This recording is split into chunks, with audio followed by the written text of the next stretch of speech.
teman-teman, kami dari kelompok 2 Praktek Peradilan Perdata kelas A Fakultas Hukum Universitas Jember akan memberitahu kalian tentang prosedur praktik peradilan perdata di pengadilan. Dalam video ini, kami akan menggunakan kasus perkara tentang uang prestasi dengan putusan nomor 21/PDT-G/2022 Pengadilan Negeri Bengkulu. Kita mulai dari sidang 1 ya, pembacaan gugatan. Posita dalam kasus ini, penggugat adalah wira swasta yang memimpin bidang ekspedisi angkutan barang di PT RMS, Rahmat Mandiri Sentosa, di Medan yang beralamat di Jalan Bumi Ayu RT 03, Kecamatan Selebar, Kota Bengkulu. Tergugat 1 adalah sopir yang bekerja untuk tergugat 2 menggunakan truk BD 8459CZ berdasarkan perjanjian kerja di mana tergugat 1 menyetorkan uang kepada tergugat 2 setiap kali mendapatkan pekerjaan mengangkut barang. Dalam kasus ini, tergugat 1 menerima pekerjaan dari penggugat untuk mengangkut barang dari Medan ke Bengkulu.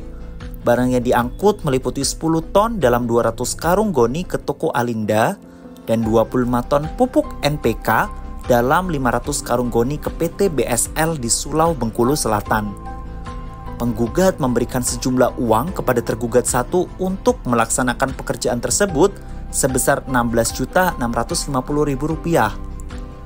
Namun, tergugat 1 tidak menyelesaikan kewajibannya dan hanya meninggalkan barang di pool penggugat bersama truk BD 8459CZ. Setelah 3 hari tanpa kabar, penggugat menghubungi tergugat 2 yang kemudian melaporkan penggugat ke polisi atas tuduhan pemerasan dan penggelapan barang.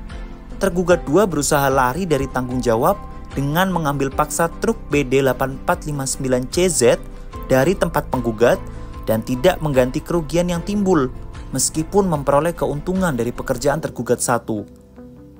Upaya mediasi tidak berhasil, dan janji bantuan sebesar Rp20 juta dari tergugat 2 tidak pernah direalisasikan.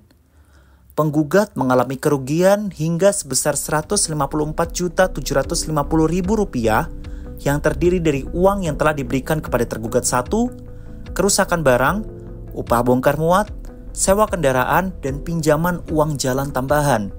Oleh karena itu, penggugat mengajukan gugatan perbuatan melawan hukum dan menuntut agar tergugat dihukum membayar uang paksa Rp100.000 per hari jika lalai melaksanakan putusan, serta memohon sita jaminan atas truk BD 8459CZ dan mobil Pajero Sport milik tergugat 2.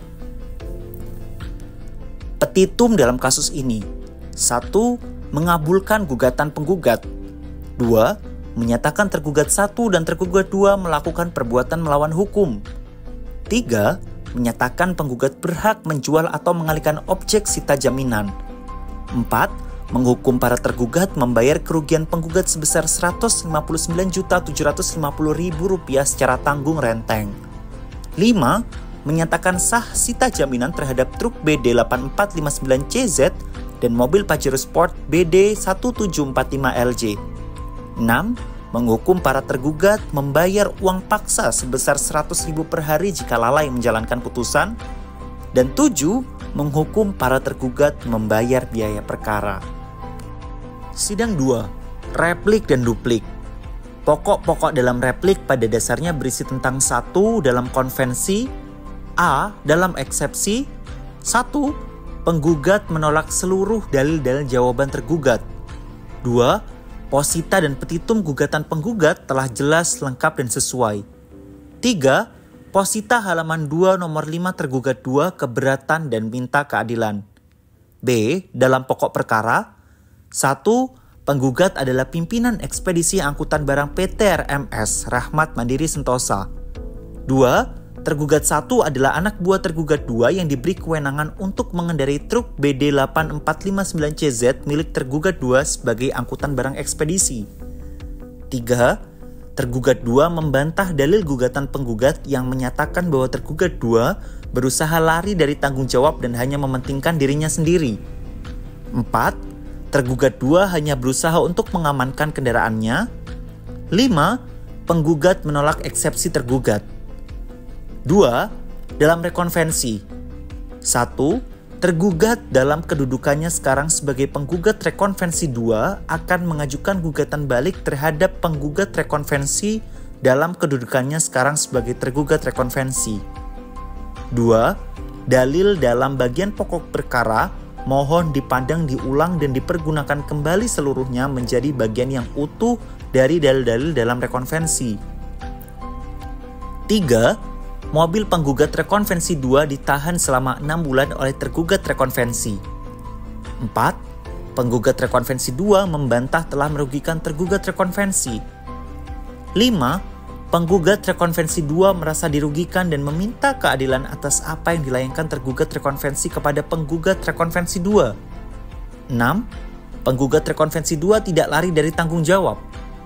Dan 7. Penggugat rekonvensi 2 tidak terbukti melakukan perbuatan melawan hukum, sehingga gugatan untuk membayar secara tanggung renteng sebesar Rp159.750.000 harus dibebaskan dari pembayaran kerugian tergugat rekonvensi.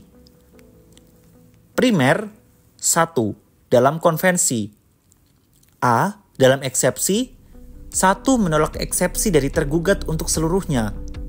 B. Dalam pokok perkara 1. Mengabulkan gugatan penggugat konvensi atau tergugat rekonvensi untuk seluruhnya. 2. Membebankan biaya perkara kepada tergugat konvensi atau penggugat rekonvensi untuk seluruhnya. 2. Dalam rekonvensi 1. Menolak gugatan penggugat rekonvensi atau tergugat konvensi untuk seluruhnya. 2. Menyatakan gugatan penggugat rekonvensi atau tergugat konvensi tidak dapat diterima. 3. Membebankan biaya perkara yang timbul atas perkara ini kepada tergugat konvensi atau penggugat rekonvensi. Duplik. Isi dari duplik pada pokoknya adalah primer 1. Dalam konvensi A. Dalam eksepsi 1. Menerima dan mengabulkan eksepsi tergugat untuk seluruhnya. 2. Menolak atau setidak-tidaknya tidak menerima gugatan penggugat untuk seluruhnya. 3. Membebankan penggugat dengan membayar segala biaya yang timbul dari perkara ini. B. Dalam pokok perkara 1. Menolak gugatan penggugat konvensi atau tergugat rekonvensi untuk seluruhnya. 2. Membebankan penggugat membayar semua biaya yang timbul dari perkara ini. 2. Dalam rekonvensi 1. Menerima dan mengabulkan gugatan rekonvensi dari tergugat konvensi seluruhnya. 2. Menyatakan bahwa oleh karenanya gugatan penggugat ditolak. Dan 3. Membebankan biaya perkara kepada penggugat konvensi atau tergugat rekonvensi untuk seluruhnya. Subsidiar, apabila Majelis Hakim Pengadilan Negeri Bengkulu berpendapat lain, mohon putusan seadil-adilnya. Ex aequo et bono. Sidang 3. Pembuktian. List daftar alat bukti tertulis yang diajukan penggugat yakni P1. Fotokopi kwitansi pembayaran dari PT Rahmat Mandiri Sentosa untuk DP pertama uang jalan Bengkulu Medan dengan mobil BD 8457CZ dengan sopir atas nama Keling. P2. Fotokopi kwitansi biaya muat kacang. P3. Fotokopi kwitansi pembayaran dari PT Rahmat Mandiri Sentosa untuk tambahan uang jalan Bengkulu Medan dengan mobil BD 8457CZ dengan sopir atas nama Keling. P4. Kwitansi pembayaran muatan kacang. P5. Fotokopi kwitansi pembayaran upah turun muat kacang. P6. Fotokopi tanda terima muatan kacang 80 karung. P7. Fotokopi tanda terima muatan kacang 200 karung. P8. Foto yang diambil dari handphone surat keterangan elektronik sementara dari Dishub Kota Medan. P9. Fotokopi surat jalan muatan barang. P10. Print surat keterangan pajak mobil. P11. Print STNK mobil dengan nomor polisi BD 8457CZ. P12. Print foto barang berupa kacang dalam karung berjumlah 102,5 karung goni yang merusak di dalam truk.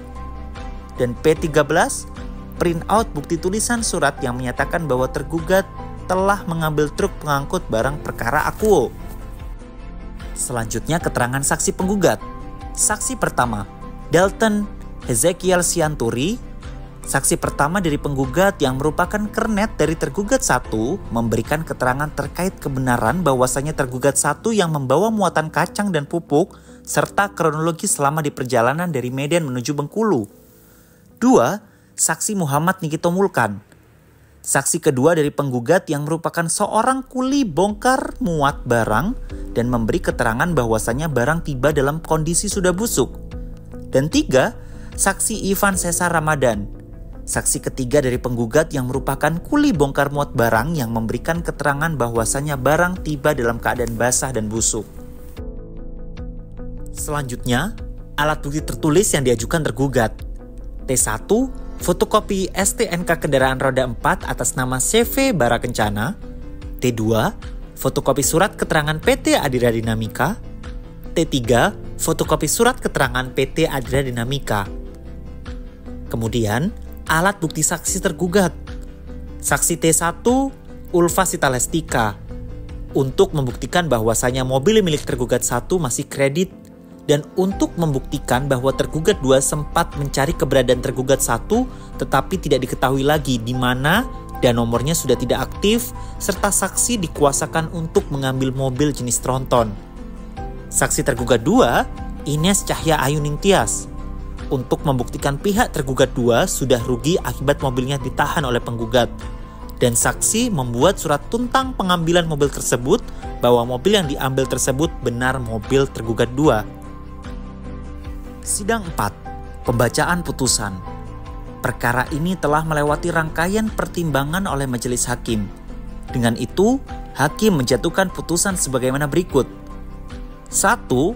Mengabulkan gugatan penggugat untuk sebagian. 2. Menyatakan tergugat 1 melakukan perbuatan melawan hukum. 3. Menghukum tergugat 1 untuk membayar semua kerugian penggugat dalam perkara ini sejumlah Rp40.250.000 dengan rincian sebagai berikut. Pertama, yang telah diberikan penggugat kepada tergugat 1 sebesar Rp25.150.000. Kedua, membayar upah bongkar muat sebesar Rp1.600.000. Ketiga, membayar sewa kendaraan untuk mengantar pupuk ke Bengkulu Selatan sejumlah Rp5 juta. Dan keempat, uang yang dipinjam tergugat 1 untuk uang jalan sejumlah Rp8.500.000. 4. Menolak gugatan penggugat untuk selebihnya. 5. Menghukum tergugat 1 untuk membayar biaya perkara ini sejumlah Rp619.000. Nah, habis nonton video ini, teman-teman pasti paham kan gimana berprosedur praktik peradilan perdata di pengadilan. Bunda Iswi makan kuaci, makan bareng Ibu Emi. Cukup sekian materi ini, kami ucapkan banyak terima kasih.